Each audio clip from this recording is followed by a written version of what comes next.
বলছি কি কর্তা বাবু অবস্থা হবে তো কর্তা বাবু আমার দিকে তাকায় দেখেন কর্তা বাবু আমার মুখে মাথাটা ঘুরে আসছে চক করে বুঝতে হয়।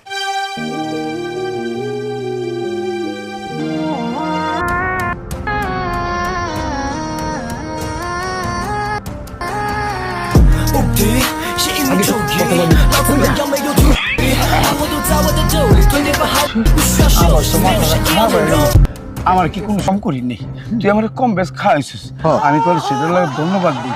কি ধরে পাই আমি পাইলে এই নগেন খগেনের বউরে হ্যাঁ কাম আমার কাম, কিন্তু আপনার ছোট কাম মানে ওই যে গান ছুটে পারলি এটা তুই কথা কইতে তোর হলে। ঠিক আছে আমি যাই রেডি যাচ্ছি তাতে আয়। আমার সান্ত্বনা দেওয়ারও কেউ নাই, আমার যে একটা কাজ দেবে সেটাও কেউ নেই। এক মুঠ লে না हे भगवान तेरी लीला अपरंपार है। শুরু করে দিই। হ্যাঁ টিপু টিপু টিপু টিপতে টিপতে এই আমার নিচে